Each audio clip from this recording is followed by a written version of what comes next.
من شرور أنفسنا ومن سيئات أعمالنا من يهده الله فلا مضل له ومن يضلله فلا هادي له ونشهد أن لا إله إلا الله وحده لا شريك له ونشهد أن محمدا عبده ورسوله أما بعد فأعوذ بالله من الشيطان الرجيم بسم الله الرحمن الرحيم يا أيها الذين آمنوا أطيعوا الله وأطيعوا الرسول أطيعوا الله وأطيعوا الرسول وأولي الأمر منكم صدق الله مولانا العظيم وصدق رسوله النبي الكريم ونحن على ذلك من الشاهدين والشاكرين والحمد لله رب العالمين ঢাকার আলিবাগ ঐতিহাসিক বিভাগ সম্মেলনে সভাপতি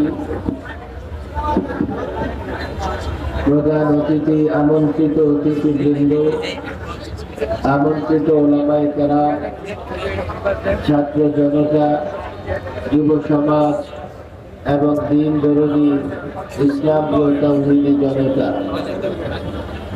ছোট্ট একটা জায়গায় হাজারো নবী প্রেমিকদের সমাগম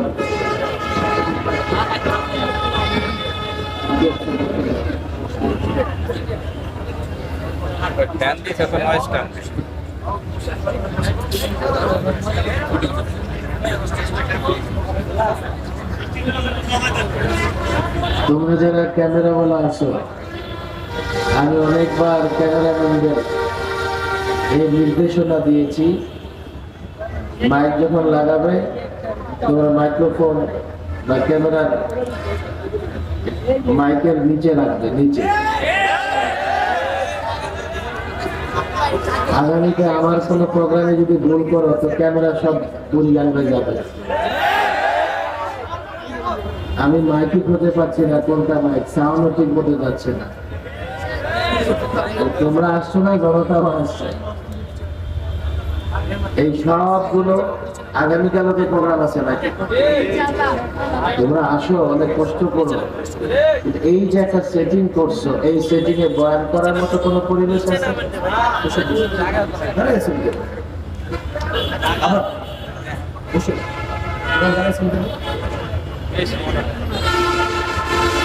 আমি নিজের মধ্যে মধ্যে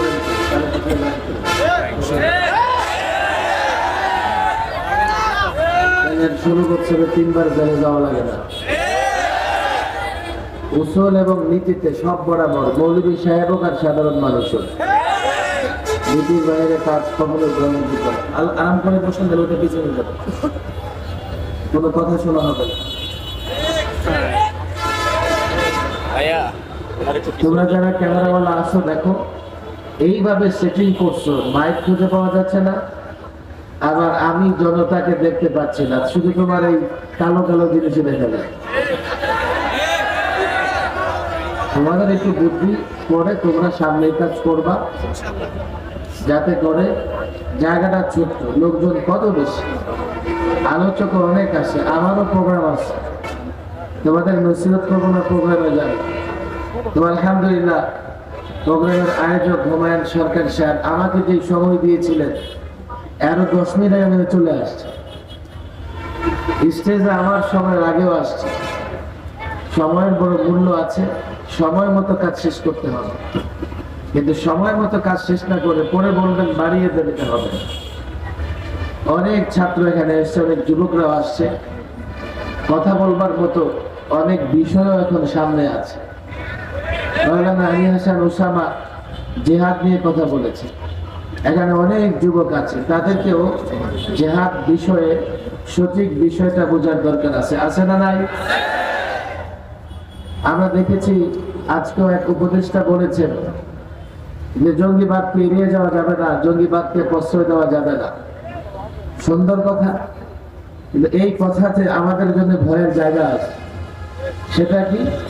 গত 16 বৎসরে টুপি দাড়িওয়ালাদেরকে জঙ্গি বানানোর সবচাইতে বেশি ষড়যন্ত্র করা হয়। মানে আপনি যখন জঙ্গিবাদ বলবেন, পাশাপাশি এই কথাটাও বলবেন যে জঙ্গিবাদের নামে কেউ যেন গ্রেফতার না হয়। জিহাদের একটা সঠিক ব্যাখ্যা আমাদের ছাত্র সমাজ, আমাদের যুবকদের সামনে থাকা উচিত। দ্বিতীয় বিষয় নিয়ে কথা বলতে হবে, সংবিধান নিয়ে। আমার মনে হয় সংবিধান নিয়ে আলোচনা হয়েছে। আমি নিজে যেহেতু সংবিধান সংস্কারের প্রস্তাবনা পেশ করেছি, সংবিধান সংস্কারের জন্য যে কমিশন গঠন করা হয়েছে, সেখানে আমাকে আহ্বান জানানো হয়েছিল। আমি প্রস্তাব দেওয়ার জন্য সম্মতি দিয়েছি। ইতিমধ্যে একটা সংক্ষিপ্ত প্রস্তাবনাও দিয়েছি। আরো বিস্তৃতভাবে ওলামাদের পক্ষ থেকে এই সংবিধান সংশোধনের জন্য আমরা প্রস্তাবনা দিব, সেটা দিতেই হবে। 3 নম্বর বিষয় যেটা নিয়ে কথা বলা দরকার, সেটা হচ্ছে দাওয়াত ও তাবলীগের কাজে এখন একটা বিশৃঙ্খলা দেখা দিচ্ছে, এবং এই বিশৃঙ্খলাটা এমন পর্যায়ে পৌঁছে গেছে, আজকে যখন আমরাও কদিন আগে সোহরাওয়ার্দীতে জমায়েত হয়েছিলাম, কিন্তু আমাদের কারো হাতে লাঠি ছিল না, ছিল তাসবিহ। আজকে যারা কাফেলে জমা হয়েছে, তারা লাঠি নিয়ে জমায়েত হয়েছে। কেন? কোন ভয়? কাকে মারবে? আলেমদের মারবে, মাদ্রাসার ছাত্রদেরকে মারবে, না কিংবা দাওয়াত ও তাবলীগের সাথীদের মারবে? কাকে মারবে? এই যে তোমাদের একটা উগ্র মনোভাব, এর জন্যই তো তাবলীগ দ্বিধা বিভক্ত হয়েছে। জিহাদ সম্পর্কে আমার নানা বক্তৃতা আছে। জিহাদ সম্পর্কে আমি আমার দৃষ্টিভঙ্গি টেলিভিশনেও নানান টক শোতে নানা সময়ে আমি পরিষ্কারভাবে ব্যক্ত করেছি। এখানে অনেক ছাত্র তোমরা আছো। জিহাদের বিধান আল্লাহ তাবারক ওয়া তাআলা কেন দিয়েছেন? যে আয়াতে জিহাদের অনুমতি দেওয়া হয়েছে, জিহাদের বিধান দেওয়া হয়েছে, জিহাদকে ফরজ করা হয়েছে, সে আয়াতে আল্লাহ তাবারক ওয়া তাআলা বিআন্নাহুম যুলিমু বলে এর কারণও ব্যাখ্যা করেছে। যেহেতু মুসলমান মজলুম, আর কি করে মুসলমান মজলুম হয়েছে? মক্কার 13টি বৎসর আমাদের কাছে একেবারে স্পষ্ট। এক এক মুসলমানের উপরে কতটা জুলুম করা হয়েছে, কতটা টর্চার করা হয়েছে। বেলাল হাবশী থেকে হযরত সুমাইয়া পর্যন্ত এক এক জনের উপর কতটা নির্মম জুলুম অত্যাচার করা হয়েছে। সর্বশেষ রাসূলুল্লাহ সাল্লাল্লাহু আলাইহি সাল্লামকে হত্যার ষড়যন্ত্র করেছে। রাসূল মক্কায় থাকতে পারে নাই, মদিনায় চলে গেছেন। মদিনায় যাবার পরে জিহাদের বিধান আল্লাহ তাবারক ওয়া তাআলা দিয়েছেন। কেন দিয়েছেন? মুসলমান মজলুম, মুসলমান জুলুমের শিকার, মুসলমান বৈষম্যের শিকার, মুসলমান সন্ত্রাসের শিকার। জিহাদ হচ্ছে জুলুমের বিরুদ্ধে, জিহাদ হচ্ছে বৈষম্যের বিরুদ্ধে, জিহাদ হচ্ছে সন্ত্রাসের বিরুদ্ধে। যারা জিহাদকে জঙ্গিবাদ বলবে তারা বৈষম্যের পক্ষে, যারা জিহাদকে জঙ্গিবাদ বলবে তারা সন্ত্রাসের পক্ষে, যারা জিহাদকে জঙ্গিবাদ বলবে তারা জুলুমের পক্ষে। তোমাদের বুঝে না আসলে তোমরা গবেষণা করো। কলেজ ইউনিভার্সিটির ছাত্রদের আমি বলবো, তোমরা গবেষণা করে দেখতে পারো। আমি যে বক্তৃতা রাখছি, জিহাদ মানে যুদ্ধ। তো যুদ্ধ যদি অবৈধ হয়, যুদ্ধ যদি জঙ্গিবাদ হয়, তো পৃথিবীর প্রত্যেকটা রাষ্ট্র, প্রত্যেকটা দেশ যুদ্ধ করবার জন্য সেনাবাহিনী কেন লালন পালন করে?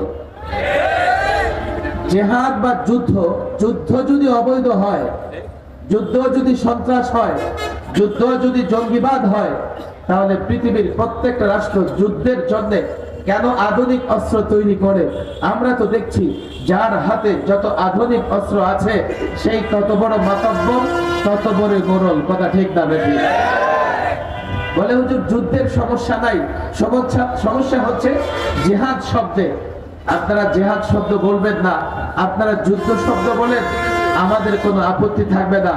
আমি বলি না না না, তোমাদের যুদ্ধ আর ইসলামের জিহাদ এক নয়। যদি আমি জিহাদ বলবো, আমি যুদ্ধ বলতে পারবো না। যদিও জিহাদ মানে যুদ্ধ, কেন আপনি জিহাদ বলবেন, কেন যুদ্ধ বলতে পারবেন না? তোমাদের যুদ্ধ কি? বর্তমানেও তোমরা যুদ্ধ করছো, সাম্রাজ্যবাদী শক্তিগুলো যুদ্ধ করতেছে, পৃথিবীর 50টা রাষ্ট্রে যুদ্ধ চলছে। এই যুদ্ধের চিত্র তোমরা দেখো, আর জিহাদের নিয়ম, জিহাদের ফর্মুলা দেখো। আজকে আমার হাতে লম্বা সময় নেই কথা বলবার মতো। জেনেভা কনভেনশনে এই রাষ্ট্রগুলো যখন যুদ্ধ করে, যুদ্ধের ময়দানে সৈনিক যদি আহত হয় তার চিকিৎসা, সৈনিক যদি বন্দী হয় তার নিরাপত্তা, যুদ্ধের ময়দানে অযোদ্ধা, নারী, শিশু, সাধারণ মানুষের নিরাপত্তার জন্য জেনেভা কনভেনশনে কিছু চুক্তি স্বাক্ষরিত হয়েছে। হ্যাঁ, এটা চুক্তি স্বাক্ষরিত হয়েছে, কিন্তু আমরা যদি দেখি রাশিয়া যুদ্ধ করতেছে ইউক্রেনের বিরুদ্ধে, আমেরিকা যুদ্ধ করতেছে নানা দেশের বিরুদ্ধে, চায়না যুদ্ধ করতেছে, ভারত যুদ্ধ করতেছে। তাদের যুদ্ধের বাস্তবতা কি? তাদের যুদ্ধের হাকিকত কি? তারা কেন যুদ্ধ করে? তারা যুদ্ধ করতেছে সাম্রাজ্যবাদ বিস্তার করবার জন্য। তারা যুদ্ধ ক্ষেত্রে নারীকেও টার্গেট করে, শিশুকেও টার্গেট করে। আমরা দেখেছি ফিলিস্তিনি শিশু, নারীরাও নিরাপদ নয়। ইসরায়েলিরা শত শত হাজারে হাজারে শিশু হত্যা করেছে, নারী হত্যা করেছে, গাজার এক একটা মসজিদ ধ্বংস করে দিয়েছে। এটা হচ্ছে তোমাদের যুদ্ধ। ইসলামের যুদ্ধ দেখো, নারী টার্গেট হয় না, শিশু টার্গেট হয় না, সাধারণ মানুষ টার্গেট হয় না। ইসলামের প্রত্যেকটা বিষয় সুন্দর, নামাজ সুন্দর, রোজা সুন্দর, যাকাত সুন্দর, ইসলামের মুআমালাত সুন্দর, বিচার ব্যবস্থা সুন্দর, আদব আখলাক সুন্দর, অনুপম ইউনিক। ইসলামের জিহাদও সুন্দর। তোমরা নোংরা, তোমাদের যুদ্ধ নোংরা, তোমরা সাম্রাজ্যবাদী, তোমাদের যুদ্ধ জুলুম, অন্যায়, অত্যাচার, তোমার যে যুদ্ধ সন্ত্রাস। আল্লাহর কসম, এই জন্য যুদ্ধ নয়, আমরা জিহাদ বলে থাকি। ছাত্র সমাজ বুঝবার চেষ্টা করো, এই জাতিকে যৌক্তিক জায়গা থেকে জিহাদ বোঝাতে হবে, না হলে তুমি জিহাদের কথা বলবে, এই জাতির যুবকরা তোমাকে জঙ্গিবাদ বলবে। জাতিকে যদি জিহাদ বুঝাতে না পারো, তুমি জিহাদের কথা বলবে, জাতি তোমাকে উগ্রবাদী বলবে। তুমি জিহাদের কথা বলবে, জাতি তোমাকে সাম্প্রদায়িক কথা বলবে। অথচ পশ্চিমারা জিহাদিস্ট নামে জিহাদের বিরুদ্ধে যে প্রপাগান্ডা চালায়, তারা মূলত প্রত্যেকটা মুসলমানের অন্তর থেকে যুদ্ধের আকাঙ্ক্ষা, জিহাদের আকাঙ্ক্ষাকে দূর করে দিতে চায়। কেন জানো? তারা যদি তোমাদের ভেতর থেকে জিহাদের তামান্না, জিহাদের আকাঙ্ক্ষা দূর করে দিতে পারে, তারা জানে এই মুসলমান যদি জেগে ওঠে, কেন জানো, এক এক মুসলমানের বাচ্চা অ্যাটম বোমার পাওয়ার রাখে, অ্যাটম বোমার ক্ষমতা রাখে। এই মুসলমান যুবক যদি জিহাদের ময়দানে এক আল্লাহর উপর ভরসা করে ঝাঁপিয়ে পড়ে, ইহুদিদের রাজত্ব থাকবে না, পত্তলিকদের রাজত্ব থাকবে না, খ্রিস্টানদের রাজত্ব থাকবে না, সাম্রাজ্যবাদীদের রাজত্ব থাকবে না। এজন্য তোমাকে দমন করবার জন্য, তোমার ভেতর থেকে জিহাদের জজ্বা খতম করার জন্য তোমাকে সন্ত্রাস বলে, তোমাকে জঙ্গিবাদ বলে, তোমাকে মৌলবাদ বলে, তোমাকে সাম্প্রদায়িক বলে দমন করতে চায়। আর আমার মুসলমান যুবক না বুঝে তোমাকে জঙ্গিবাদ বলে যদি তাকে বুঝাতে পারো, এক একটা যুবক, এক একটা মুসলমান সন্তান অ্যাটম পাওয়ার, অ্যাটম বোমার চাইতে শক্তিশালী, জিহাদের ময়দানে তোমার সঙ্গে ঝাঁপিয়ে পড়ে গোটা দুনিয়া মুসলমানদের সামনে টিকতে পারবে না।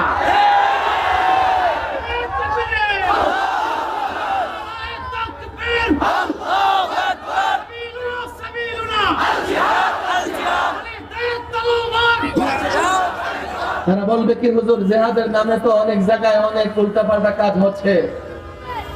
আমি বললাম, জিহাদের নামে যদি কোথাও উল্টাপাল্টা কাজ হয়ে থাকে, যারা উল্টাপাল্টা কাজ করে তারা দায়ী। কথা ঠিক না বেঠিক? তুমি জিহাদিস্ট, জিহাদের কথা বললে তারা জঙ্গিবাদ কেন বলবা?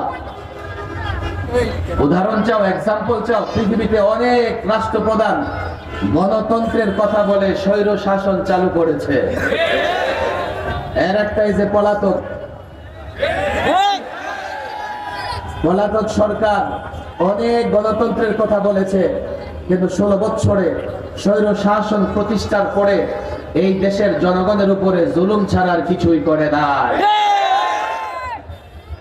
তোমরা সমাজতন্ত্রের কথা বলো, পৃথিবীতে অনেক রাষ্ট্রপ্রধান সমাজতন্ত্রের কথা বলে স্বৈর শাসন প্রতিষ্ঠা করেছে। কই তোমরা তো গণতন্ত্রকে দোষারোপ করো না, তোমরা তো সমাজতন্ত্রকে দোষারোপ করো না, জিহাদের নামে যদি কেউ উল্টাপাল্টাও করে থাকে জিহাদকে কেন দোষারোপ করো? জিহাদকে এই জন্যই দোষারোপ করো, তোমাদের মুখে পশ্চিমারা হাড্ডি দিয়ে রেখেছে। বাংলাদেশের সংবিধান সংস্কার করার দরকার আছে।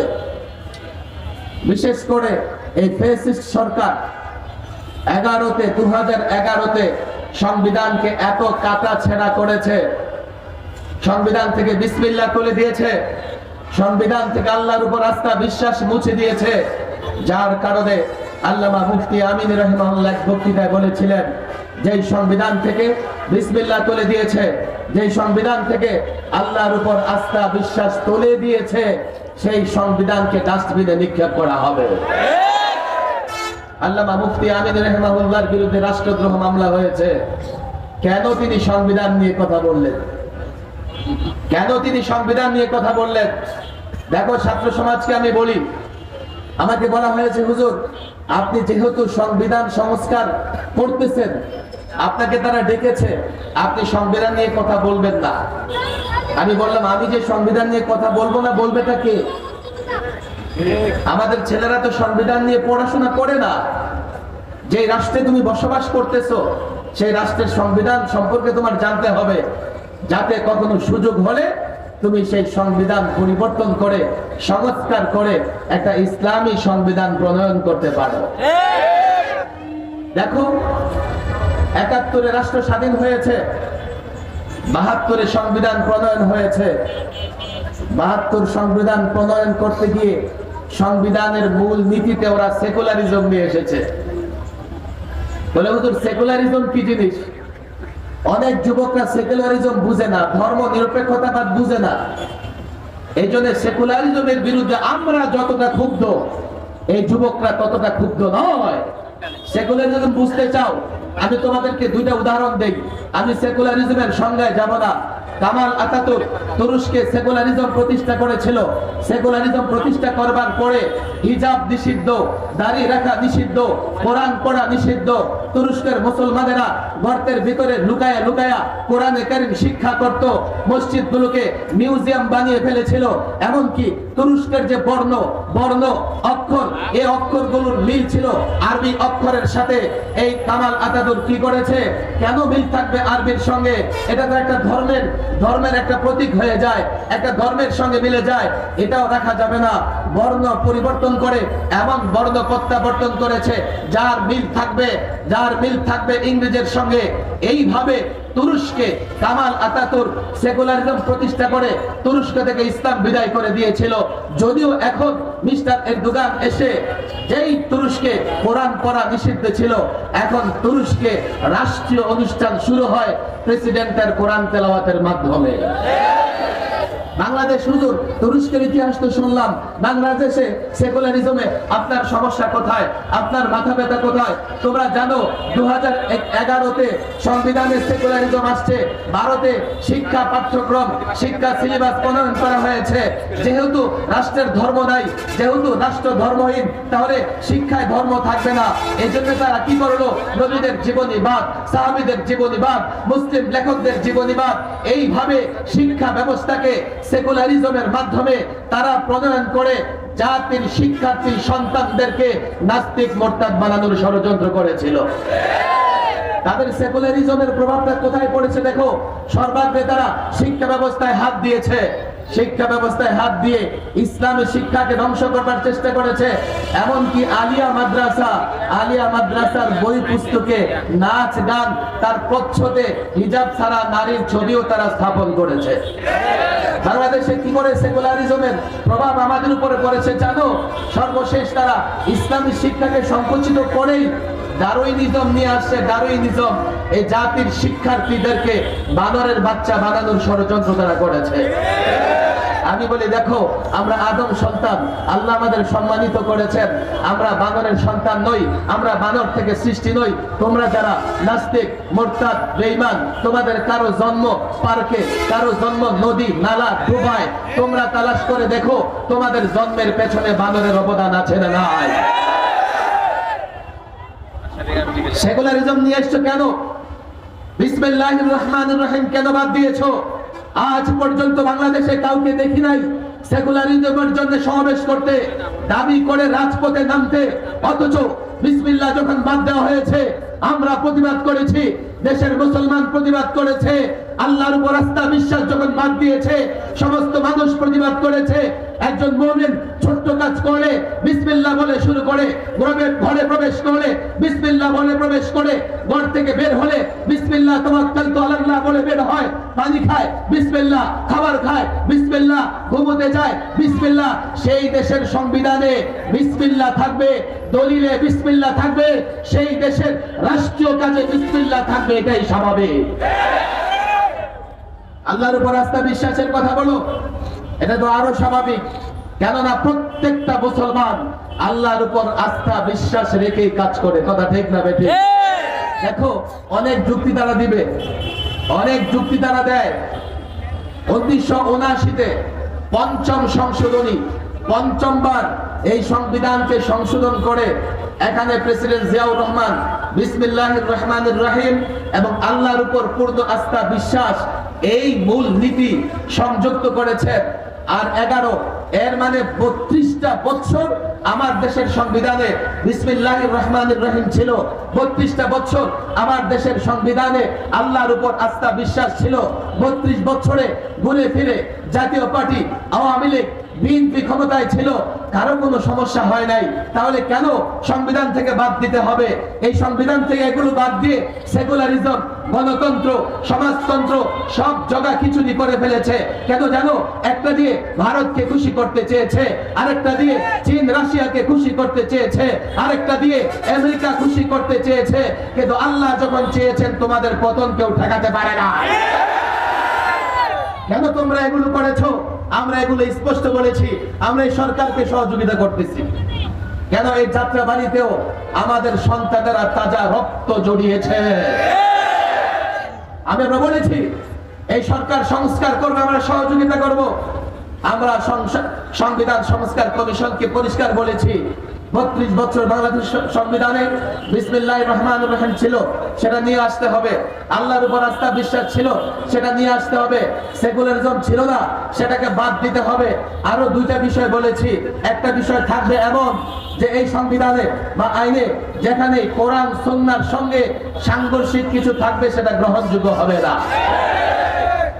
বলে হুজুর এই কথা আপনারা কিভাবে বলেন? এটা কি জাতি মানবে? আমি বললাম কেন মানবে না?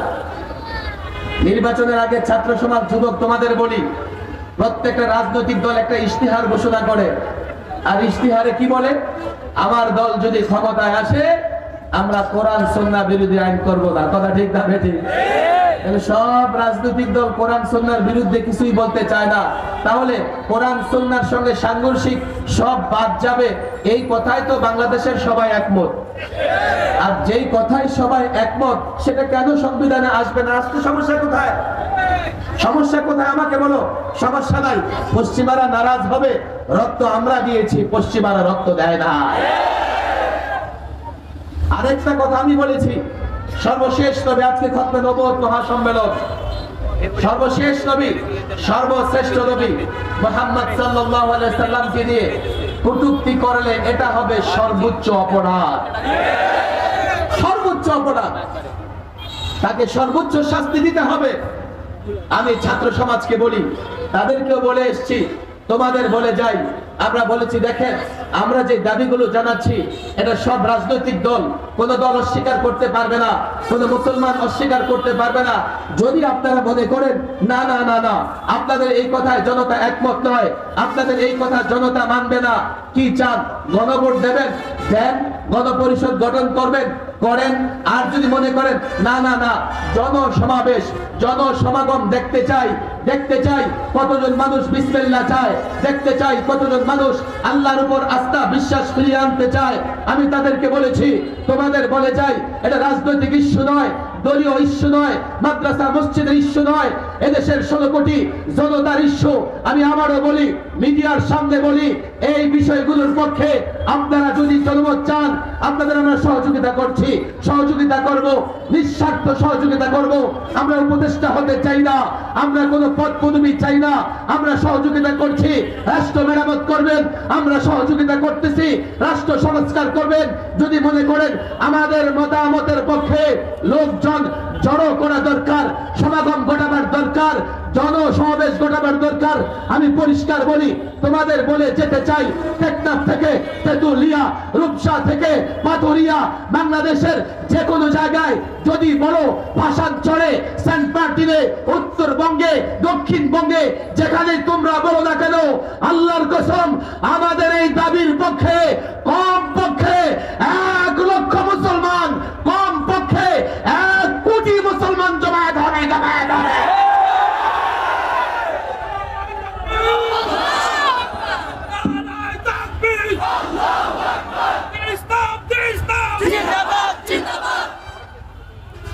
আমাদের একাতি ভাইদের আমি বলি, শোনো, তোমরা তো শুধুমাত্র দাওয়াত ও তাবলীগের কাজের সঙ্গে জড়িত। আমাদের ছাত্র ভাইরা রক্ত দিয়েছে, দেশের পাহারাদারি করতেছে, আলেম ওলামারা সকল ফিতনার মোকাবেলা করতেছে। তোমরা আলেম ওলামাদের বিরুদ্ধে যেও না, আলেম ওলামাদের অনুসরণ করো, আলেম ওলামাদের সাথে থাকো। তারা বলবে কি, হুজুর না না, আমাদের সঙ্গে আলেম ওলামা আছে। আয়াত তোমরা শুনেছো, আতিউল্লাহ ওয়া আতিউর রাসূল ওয়া উলিল আমরি মিনকুম। আল্লাহর দাসত্ব গোলামি করো, রাসূলুল্লাহর অনুসরণ করো। আর উলুল আমর, আব্দুল্লাহ ইবনে আব্বাস সহ অনেক মুফাসসির বলেছেন, এর দ্বারা উদ্দেশ্য ওলামা, ফুকাহা। আল্লাহ বলেছেন ওলামা ফুকাহাদের অনুসরণ করো। আর তোমরা বলো আমাদের সঙ্গে আলেম আছে। আরে আলেমের যদি অনুসরণ করো, আলেমের মেমোরি কার্ডে কোরআন আছে, সুন্নাহ আছে, তোমরা আলেমের অনুসরণ করলে আলেমের সঙ্গে তোমরাও সিরাতে মুস্তাকিমে থাকবে। তোমাদের মাথায় কি আছে যে আলেম তোমাদের সঙ্গে আছে, নিজেও ভ্রষ্ট, তোমরাও ভ্রষ্ট। পরিষ্কার বলি, তোমাদের সঙ্গে মারামারি করার সুযোগই তো আমাদের নাই, সময়ই তো নাই। আমরা এই দেশের মানুষের ঈমান হেফাজতের জন্য কাজ করতেছি। তোমাদের কাছে আমাদের দাবি, তোমরা আলেমদের সঙ্গে থাকো, তাহলে দাওয়াত ও তাবলীগের মেহনত সঠিকভাবে চলবে। আলেমদের ছাড়া বলে আমরা তো মানি, দিল্লির এক মাওলানা সাদ সাহেবকে মানি। আরে দিল্লির সাদ সাহেবকে যদি আলেম হিসেবে মানো, তো বাংলাদেশের লাখো আলেমকে মানতে তোমাদের সমস্যা কোথায়? যদি বলো না বিচার চাই, বিচার মানবো, বিচার চাই, আমরা জবরদস্তি করতে চাই না, তাহলে কাকরাইলের মাদ্রাসার মুরব্বী জুবায়ের সাহেব, মাদ্রাসার মোতাওয়াল্লি জুবায়ের সাহেব, প্রতিষ্ঠানের মোতাওয়াল্লি যিনি, তার কথাই তো গ্রহণযোগ্য হয়, তোমরা তার কথা কেন মানছো না? যদি বলো যে তার উপর আস্থা বিশ্বাস নাই, তাহলে এখানে আসো, কাকরাইলে ফয়সাল, আমিরে ফয়সাল যে শুরায় পরিচালিত হয়, সেখানে 6 ব্যক্তি ফয়সালা দিয়ে থাকেন। যদিও 6 ব্যক্তি, এখন 5 ব্যক্তি আছে। 3 দিন আগে একজনের ইন্তেকাল হয়ে গেছে, নাসিম সাহেব, এতাতিদের লিডার, আল্লাহ তাকে মাফ করে দেন। এখন আছে মাত্র ওয়াসিফ সাহেব, আর তার এগেইনস্টে 4 জন। তো যেদিকে 4 জন ফয়সালা, তো সেদিকেই হবে। ফয়সালা তোমাদের একজনের পক্ষে কেন হবে? তোমরা যদি বিচার চাও, ইনসাফ চাও, তাহলে তো তোমাদের আলেমদের সঙ্গে মিলেমিশে কাজ করা লাগে। কিন্তু যদি মনে করো না না না, বিচার মানি, তবে তালগাছটা আমার, এটা তো আমরা মানতে পারবো না, এটা ওলামা একরাম মানবে না। আমার ভয় হয়, আমি সরার দিকেও বলেছি, এইভাবে যদি তোমরা আলেমদের বাইরে চলতে থাকো, আলাদা মসজিদ বানাও, আলাদা মাদ্রাসা বানাও, একটা সময় আলেমরা যখন ফতোয়া দিয়ে দিবে তাদের মাদ্রাসায় যাওয়া যাবে না, তাদের মসজিদে যাওয়া যাবে না, তো কাদিয়ানি যেভাবে মুসলমান থেকে বিচ্ছিন্ন হয়ে গেছে, তোমরাও সেইভাবে বিচ্ছিন্ন হয়ে যাবে। তোমরা আমাদের ভাই, তোমাদের হাতে পায়ে দড়ি। দাওয়াত ও তাবলীগের কাজ, এটা ইসলামের কাজ। ইসলাম বুঝে ওলামায়ে কেরাম, ওলামায়ে কেরামের সঙ্গে থাকো, তাদের সঙ্গে থেকে দাওয়াত ও তাবলীগের কাজ করো। আমি মনে করি এই ফিতনা দূর হয়ে যাবে। পারলে তোমাদের লিডারকে বলে দাও, সাদ সাহেব আপনি চাইলে এক মুহূর্তে এই সমস্যার সমাধান দিতে পারেন। মৌলভী সাদ সাহেব যদি এতটুকু বলে, আমার ইমারত দরকার নাই, আমি আলমী শুরা পৃথিবীর আলেমদের হাতে এই দায়িত্ব দিলাম, ওনারা যাকে খুশি আমির বানাক, ওনারা মজলিসে শুরা করে চালাক, আমি তো মনে করি এই ঘোষণা দেওয়ার সঙ্গে সঙ্গে এই তাবলীগের কাজে কোন রকমের গন্ডগোল আর থাকবে না। বলে গেলাম, যদি কোনো এতাতি ভাই থাকো, তোমাদের কাছে হাত জোর করে বলে যাই, ওলামাদের বিরোধিতা করো না। ছাত্র সমাজকে বলি, দেখো এখন জাতি তোমাদের কাছে বড় ভরসা রাখে, তোমরা জাতিকে নেতৃত্ব দেওয়ার মতো যোগ্যতা অর্জন করো। সংবিধান প্রণয়ন থেকে শুরু করে প্রত্যেকটা আইন কিভাবে জাতির কল্যাণে প্রণয়ন করা যাবে সেই ফিকিরও তোমরা করো। জাতির যুবকদের কাছে ইসলামের সৌন্দর্য তুলে ধরো, তাহলে জাতির যুবকরা তোমাদের সঙ্গে থাকলে তোমরা সহজেই দেশ এবং রাষ্ট্রের নেতৃত্ব দিতে পারবে। আল্লাহ তাবারক ওয়া তাআলা এই মজমায়ে খাতমে নবুয়ত সম্মেলনকে কবুল আর মঞ্জুর করে নিন। ওয়া মা তাওফীক